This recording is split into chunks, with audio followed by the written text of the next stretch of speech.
Hi, Sam Little here, and I wanted to do a quick video about a poll that I ran in the Facebook group the other day about different funnel types. And the one that got the most interest was the one that I called the Find Out What People Want and Give It to Them funnel. Now that's kind of interesting because the poll itself is an example of at least part of this kind of funnel. Now, really two types of funnel come to mind.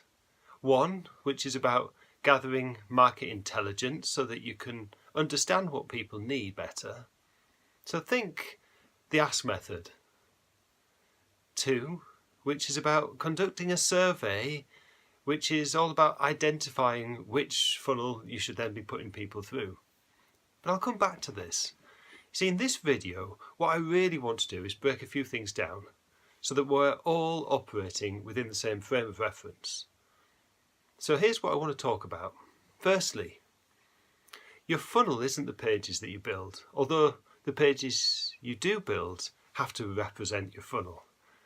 Now this might seem out of place in a group that's all about a platform that does a great job at building funnel pages and funnels.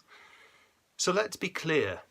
I want you to understand this fully so that you can get the most out of the platform. So the second point I wanted to make was that your funnel should always align the benefits with the real needs, hopes and desires of the visitors. And it's not about you, it's about them. So you need to get to know them so that you can do a better job at the end of the day at helping them out. And the third point I wanted to make was that you need to define your USP, your unique selling point, or your unique service proposition.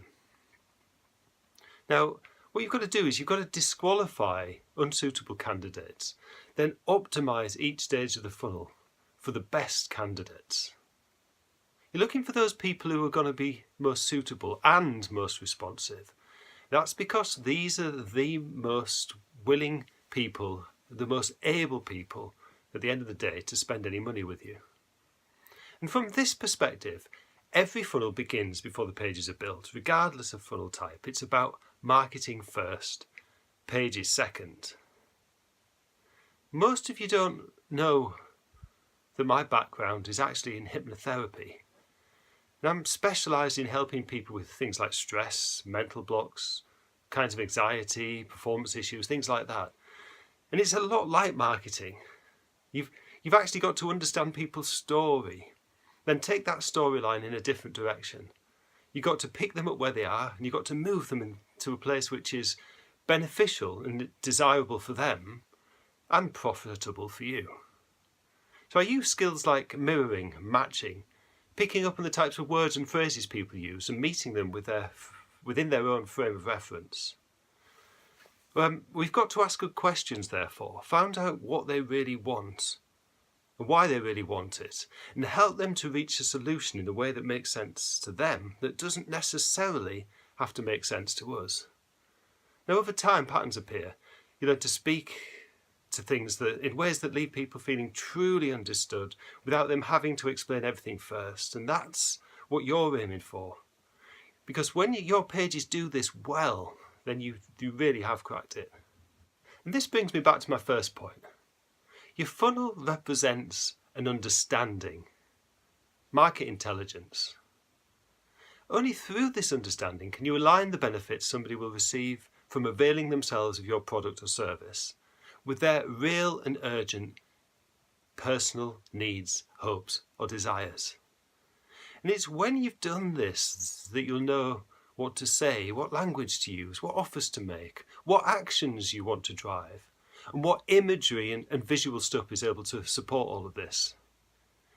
Your USP can be a number of things, but it doesn't have to be about the thing itself. Your USP can also be the way that you're selling it. Think shoots rather than funnels. You can sell the same thing to a different range of people depending on the different type of packaging that you use, which attracts different people in different markets. So then you get to think about a lower priced version and a higher priced version, an upsell and a downsell. But you also want to focus your efforts on the people who are most willing to buy from you Identify the most responsive groups who can afford and need your product, and eliminate all of the rest. Because actually there's a lot more depth to this topic, but I just want to keep this short. When you equate your funnel to marketing as a whole, you'll see that this includes the layouts, the foundations.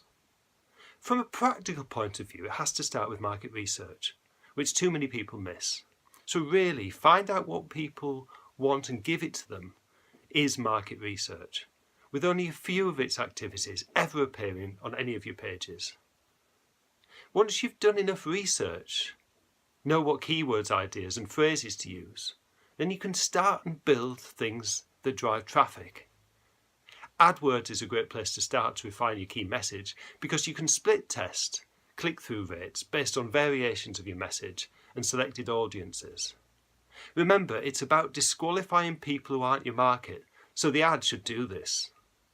The last thing that you want to do is pay for clicks from people who would never buy in the first place, so keep this in mind. You want to qualify them as well as sell your thing. And in addition to split testing your core message, you can split test landing pages, sales pages, order pages, onboarding sequences and so on. But it all starts by attracting the right person in the first place. I hope this has been of some help. If you'd like to know more about incorporating surveys and ask campaigns into Kyvian, just leave me a comment and I'll shoot you another video.